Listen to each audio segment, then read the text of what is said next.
Bonjour, aujourd'hui dans le Club Socrate, nous allons réfléchir à comment on peut apprendre en se trompant avec l'erreur. Faire des erreurs, c'est important. Quand on fait des erreurs, ça veut dire qu'on sait déjà des choses. Si on se trompe, c'est qu'on sait déjà quelque chose et que donc on y réfléchit, etc. Donc ça montre qu'on a des connaissances préalables. Donc ça, c'est important de mobiliser ces connaissances.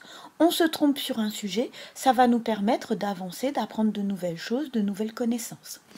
Ensuite, une erreur, ça peut être aussi, on échange. Donc on a chacun un point de vue, on va discuter, on va essayer de trouver la solution au problème ou de trouver les arguments les plus crédibles, les plus fiables par rapport à une question. Donc en se trompant, on accède à un échange, on accède à l'esprit critique. On réfléchit justement sur notre posture intellectuelle. Si on essaye et qu'on se trompe, c'est pas grave. L'idée, c'est qu'on doit essayer de comprendre ces erreurs.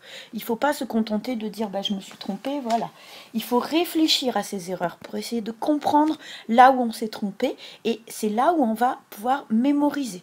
Donc les erreurs, c'est vraiment très important parce que en fait, ça va nous permettre de créer de nouvelles connaissances, de mobiliser les connaissances et d'en créer de nouvelles. Ça va nous permettre d'avoir un esprit critique, un recul par rapport à ce qu'on sait et peut-être par rapport à des divergences d'opinion. Et ça va nous permettre de mémoriser des nouvelles connaissances, de mémoriser des nouvelles postures intellectuelles. Donc une erreur, la plupart du temps, c'est quelque chose, c'est un outil pour apprendre. Certaines erreurs ne font pas avancer et puis même défavorisent un peu votre attitude en cours. Donc il faut essayer de les prendre en amont pour justement faire des erreurs constructives. Bon, l'idée c'est que c'est pas compliqué, c'est quand même les erreurs d'inattention, c'est-à-dire on n'écoute pas les consignes, on n'écoute pas ce qui a été dit avant. Donc forcément on va se tromper parce qu'on ne répond pas à la question.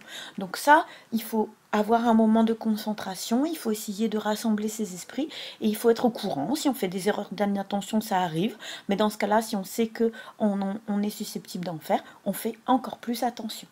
Les erreurs d'organisation aussi, c'est gênant. C'est-à-dire que si on ne fait pas et puis qu'on ne se trompe pas, si on ne fait pas, c'est sûr qu'on ne va jamais se tromper. Mais en même temps, à partir de ce moment-là, on ne va jamais rien apprendre de nouveau. Donc c'est un peu dommage. Donc quand on vous donne des exercices, des devoirs, c'est aussi pour vous aider. L'idée, c'est pas forcément d'avoir tout bon à l'exercice, mais c'est de le faire pour comprendre la démarche. Et les erreurs sans recul. Avoir une mauvaise note, avoir une mauvaise réponse, c'est jamais très agréable. C'est pas grave, on peut faire bof, j'ai eu une mauvaise note. Mais il faut essayer de comprendre pourquoi on a eu cette mauvaise note ou quelle a été notre erreur pour ne plus la refaire par la suite. Voilà, maintenant je pense que vous savez tout sur l'erreur, donc l'idée ça va être de peut-être identifier nos erreurs, d'y réfléchir, d'avoir une attitude positive par rapport à ça, etc. Chapter 2. Mojo bounces back.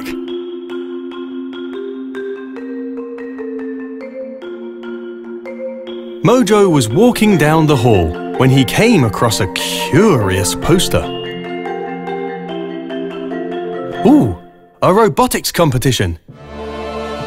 Well, now that I know how to grow my brain like a muscle, I'll be unstoppable.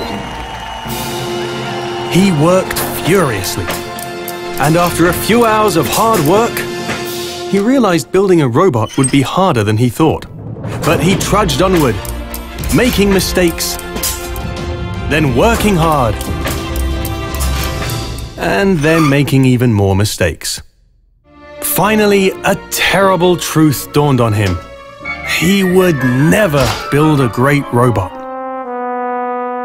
A little while later, Katie stopped by.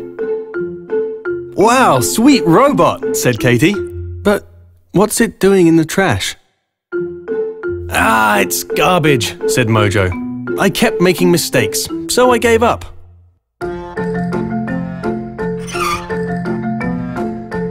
"Mistakes are no big deal," said Katie.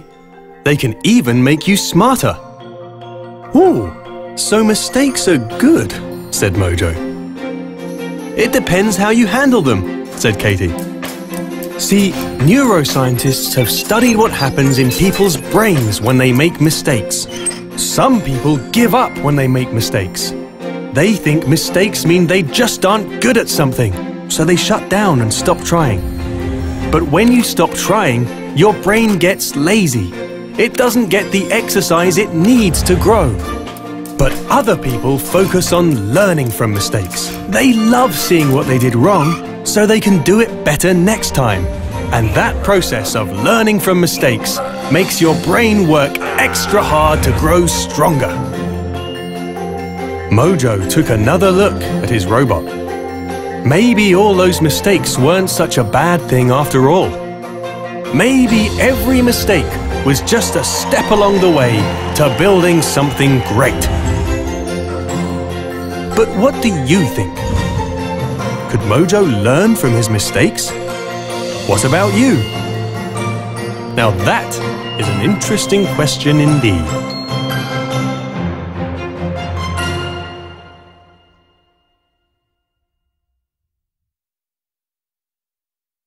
Voilà, donc maintenant l'idée ça serait d'essayer de créer un nouveau monstre dojo qui vous plairait et qui serait en fait le monstre qui apprend de ses erreurs. Donc c'est à votre tour d'essayer d'être créatif, de penser à un petit monstre mignon et puis en même temps le petit monstre qui n'a pas peur de se tromper, qui a des connaissances, qui a un recul critique et qui essaie de mémoriser grâce à ses erreurs. Voilà, bon courage!